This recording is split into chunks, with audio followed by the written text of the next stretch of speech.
Encre d'histoire, Plume et Voix, Alban de Maigret.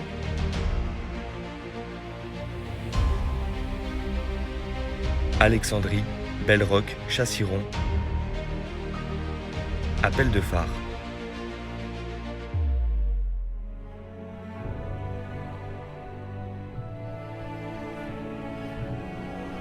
Qui peut dire combien d'hommes et de vaisseaux sauvent les phares ? La lumière, vue dans ces nuits horribles de confusion, où les plus vaillants se troublent, non seulement montre la route, mais elle soutient le courage, empêche l'esprit de s'égarer.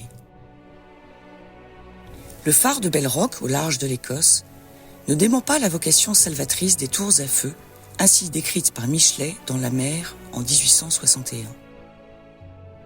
Rocher immergé dans la mer du Nord, Inchcape forme un écueil meurtrier à quelques milles d'Angus. Au XIVe siècle déjà, un abbé d'Arbroath avait installé une cloche pour prévenir les marins du danger, donnant à l'îlot rocailleux le nom de Belle-Roque, rocher de la cloche. En 1811, après 3 ans de travaux faramineux, l'ingénieur Robert Stevenson, grand-père de l'écrivain écossais, inaugure son œuvre en allumant la flamme qui brûle encore aujourd'hui, et fait du phare de Belle-Roque le plus ancien encore en activité. Classé parmi les 7 merveilles du monde industriel, il nous renvoie 22 siècles plus tôt à Alexandrie et à son phare, 7e merveille du monde antique.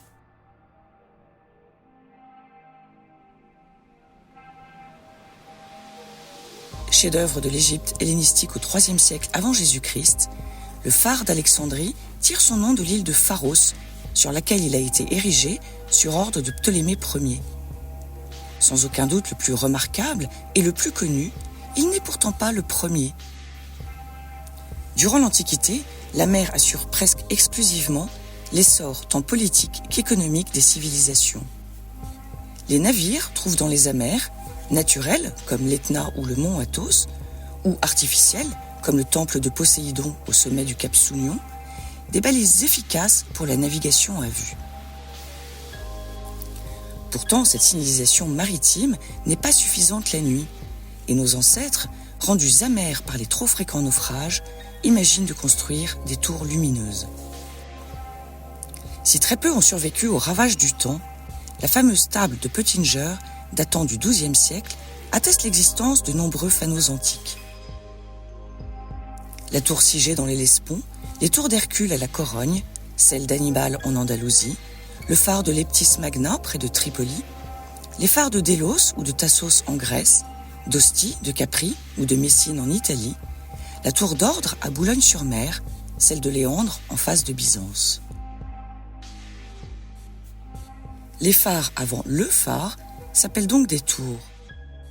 Les phares après le phare s'appellent donc des phares, faisant de l'édifice ptolémaïque le phare-phare. En somme, ce n'est qu'une question d'appel de phare.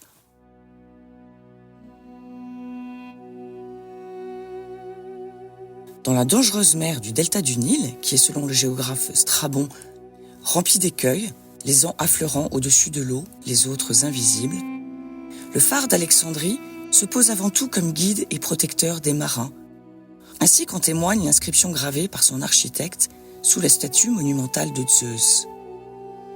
Sostatros, fils de Dexiphanès de Cnide, a dédié ce monument au dieu sauveur pour le salut des navigateurs.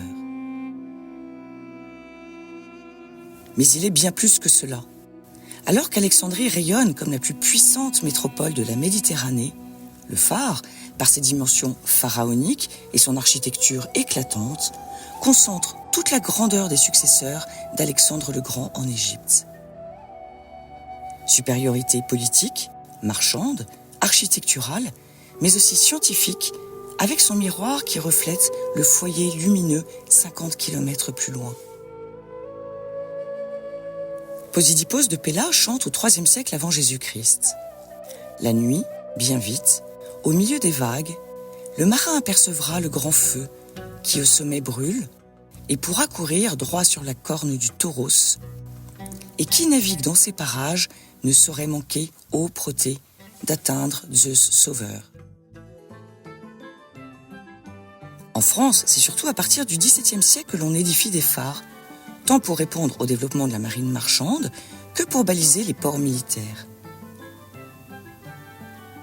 Colbert et Vauban jalonnent les côtes françaises de nouvelles tours à feu, à l'instar du phare du Stif, du phare du Cap Fréhel, du phare des Baleines ou du phare de Chassiron, au bout du monde. À ne pas confondre avec celui de Patagonie, décor du roman de Jules Verne, Le phare du bout du monde, dont voici un extrait. « Vois-tu, garçon, depuis 40 ans, j'ai un peu couru toutes les mers de l'ancien et du nouveau continent. Mousse, novice, matelot, maître. Et bien maintenant qu'est venu l'âge de la retraite, je ne pouvais désirer mieux que d'être le gardien d'un phare. Et quel phare? Le phare du bout du monde. » Trait d'union entre le ciel et la terre, point lumineux visible au large, réconfort des navigateurs perdus, guide protecteur, signal du but atteint, les phares dégagent pourtant quelque chose de triste, ou plus exactement de mélancolique. Souvent isolés, ces bâtiments plantés vers les astres se distinguent en 3 catégories dans le jargon de leurs gardiens. Les paradis s'ils sont à terre, les purgatoires s'ils sont sur une île, les enfers s'ils sont en mer. Sont-ils farfelus ou farouches ces hommes qui choisissent de vivre dans les phares? Habités par des ermites au Moyen-Âge, ils sont administrés par la marine sous l'Ancien Régime et par les ponts et chaussées à partir de l'Empire.